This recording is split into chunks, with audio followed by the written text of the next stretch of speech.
Olá pessoal, como vai? Tudo bem? Vamos começar então mais uma aula do curso superior de Tecnologia em Gestão de Energia e Eficiência Energética da FATEC Franco da Rocha, Giuliano Cecchetini. A disciplina é Eletricidade e o tema da aula é Potência e Energia Elétrica. Vamos começar então a estudar esses conceitos básicos de eletricidade, tão importantes para quem é da área de energia. O conceito de potência elétrica P está associado à quantidade de energia elétrica tal desenvolvida no intervalo de tempo ΔT. Então P representa a potência, P maiúsculo, tal a energia elétrica e ΔT é o intervalo de tempo. Se você usar essa expressão, a unidade de medida é o joule por segundo. Tá? Mas no circuito elétrico, a gente pode definir o seguinte, que a potência é a quantidade de carga elétrica Q grande que uma fonte de tensão V pode fornecer a um circuito num intervalo de tempo ΔT. Então agora sim, com essa expressão, olha que interessante que acontece. Só que é o seguinte, ó, o Q sobre ΔT corresponde à intensidade de corrente I. E aí a gente pode substituir esses dois aqui pelo I e vai ficar o seguinte, ó, P é igual a V vezes I. Ou P é igual a E vezes I, porque a letra E e a letra V, né, no caso, a gente pode utilizar, os autores usam letras diferentes. Tá? E aí a gente pode afirmar o seguinte, que a potência é igual a tensão vezes a corrente. Bom, a unidade de medida da potência em corrente contínua é o watt, que é representado pela letra W maiúscula. Tá? Mas a gente pode considerar que em corrente alternada a gente vai usar uma outra unidade de potência, que é o volt-ampere. Então aguardem as próximas aulas, hein? Esse semestre ainda. Não percam, hein? As próximas aulas para a gente ver isso aqui. Tá? Vamos utilizar em corrente alternada também. Bom, continuando aqui o conceito em corrente contínua, a gente pode dizer o seguinte, né? Ou corrente alternada também, tá? Isso aqui serve para os dois, é conceito básico. Porque a potência é igual a tensão vezes a corrente. Agora eu substituí a letra V pela letra E, tá? Que é tensão, tá? E aí o que eu coloquei? Coloquei num triângulo aqui, ó. E esse triângulo aqui, na base do triângulo, tem a letra E e a letra I. No topo do triângulo, no triângulo tem a letra P. E com esse triângulo a gente pode fazer o seguinte, encontrar os valores, né, de potência, de tensão e de corrente conforme eles são dados. Então, olha só, a gente tem aqui, se eu quero a potência, eu multiplico a tensão pela corrente. Se eu quero a tensão E, eu faço a potência dividido pela corrente, aqui. E se eu quero a corrente, eu pego a potência dividido pela tensão. Corrente, potência dividido pela tensão. Tá? Então aqui tem um exemplo já de aplicação disso aí. Bem simples, mas já ajuda vocês aí a compreender. Um exemplo numérico. Tá? Dado a tensão E e a intensidade de corrente I, calcule a potência P. Então ele deu a tensão E de 10 volts e a corrente I de 2 amperes. Então usa na fórmula, P é igual a E vezes I, P é igual a 10, substitui o E aqui, fica 10, vezes I, que é 2 amperes, 10 vezes 2, 20 watts. Tá? Esse exemplozinho aqui. Tem mais exercício aí para vocês fazerem, tá? Vou passar. Depois aqui, dada a intensidade de corrente I e a resistência R, calcule a potência P. Observem o seguinte, aqui foi dado a resistência R e a corrente. Na fórmula do triângulo, que eu passei para vocês agora há pouco, do EPI, não tem a resistência. Então, professor, mas aí como é que faz? Bom, vamos ver.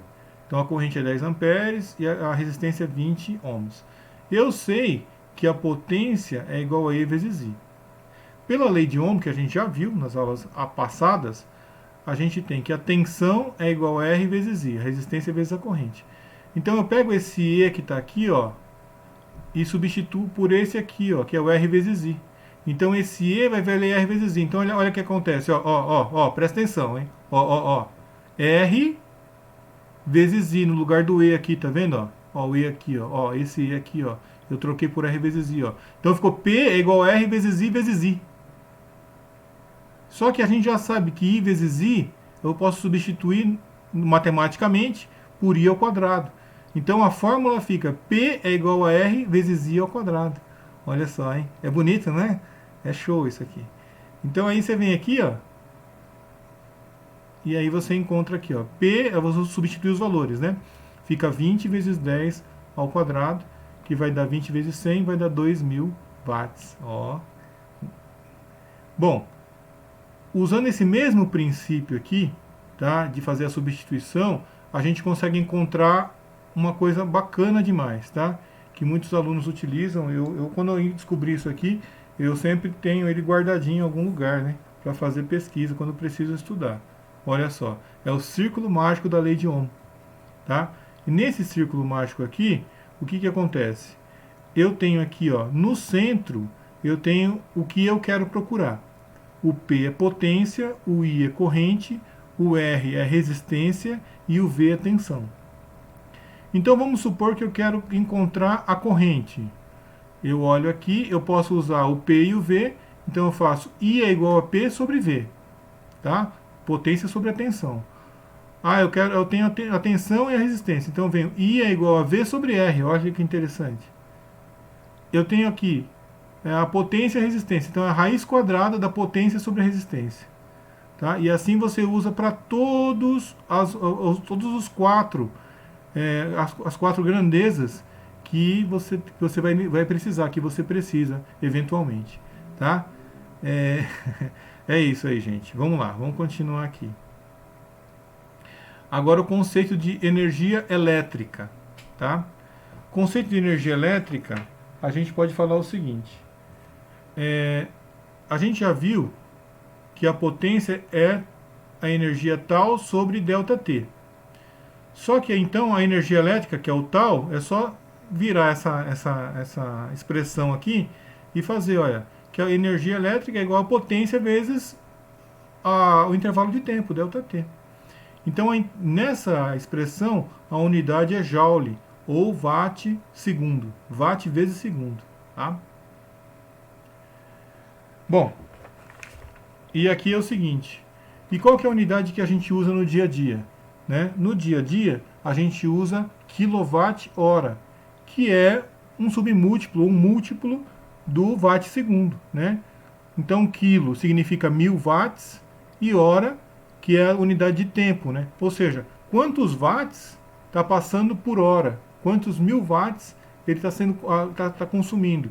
E aí o medidor de energia que a gente tem em casa e nas indústrias também é utilizado, ele tem como referência isso, tá? Ele consegue medir a quantidade de energia que foi consumida em uma hora, tá? E isso é dado e é registrado, né?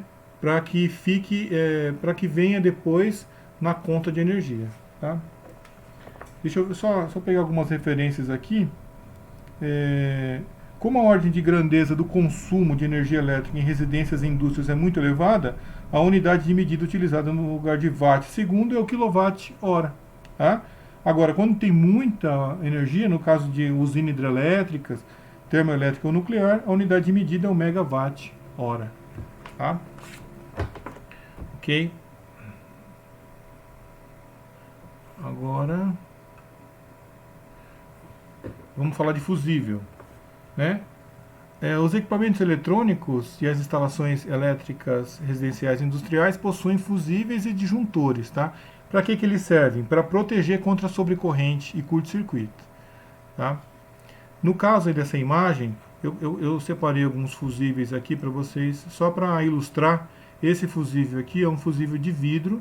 No meio dele aqui, ó, não sei se vocês conseguem ver, espero que sim, tem um elo fusível. É um metal muito fininho, que ele tá assim, ele é dimensionado para suportar uma corrente máxima, para que passe por ele. Então, por isso que ele fica aqui dentro, porque quando ultrapassa essa corrente, ele rompe.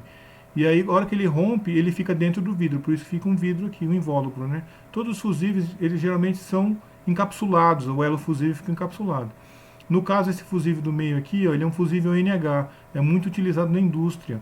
Ele tem aqui em cima uma espoleta, é um sinalizador para indicar que ele está queimado. A hora que ele queima, sai aqui uma sinalizaçãozinha, ele fica aberto aqui em cima. E aí a pessoa sabe, o técnico, o eletricista, ele sabe que aquele fusível queimou. Tá? E esse fusível Diazed, ele também tem uma espoleta aqui na outra ponta dele, e esses caras que ficam aqui encapsulados, eles têm uma areia dentro para poder proteger, né, as instalações elétricas e as pessoas quando rompe, porque as correntes são muito altas aqui. Quando ele, por acaso, se acontecer uma sobrecorrente, um excesso de corrente aqui, ele rompe aqui dentro e tem uma areia aqui que faz uma extinção do arco voltaico, que é de alta temperatura. Tá? Então a chama aqui dentro ela é extinta aqui dentro mesmo. Tá? No caso do fusível Diazed, ele é colocado numa base e numa tampa desse jeito, e a espoleta fica aqui, ó, visível num vidro. Tá? Tem um vidro aqui, ó, transparente, que mostra a espoleta quando abre. Tá? Quando ele abre. E esse último caso aqui de fusível, esse é o único cartucho que pode ser utilizado hoje. E esse aqui especificamente ele é usado para usinas fotovoltaicas, tá? Então no caso aqui a gente é permitido utilizar esse tipo de fusível. Só que ele fica dentro desse suporte aqui dele, um porta-fusíveis, e aí você fecha essa tampinha e ele fica lá fechadinho, tá? É uma questão de proteção também das instalações, tá? E agora vamos ver os disjuntores. Bom, os disjuntores eles também são bastante utilizados, tá? Porque qual é a vantagem, né? Caso haja uma sobrecarga ou um curto-circuito, eles desarmam, né? Eles não se rompem, porque no caso do fusível tem que trocar o fusível, né? E no disjuntor não, no disjuntor a gente consegue ainda rearmar ele, é claro que dentro de um certo limite, tá? Muitas vezes acontece que o disjuntor não suporta a corrente que passou por ele, ele quebra, tá? O mecanismo dele, que ele é eletromecânico. Então tem esses disjuntores que são utilizados mais em instalações residenciais e comerciais. Esse também é utilizado em instalações comerciais e industriais. Tá? Esse aqui a gente chama de disjuntor de caixa moldada. Tá? É uma coisa importante a ser falada é o seguinte: nunca se deve trocar os fusíveis ou os disjuntores para um disjuntor ou fusível de uma corrente maior. Ah, esse fusível queimou.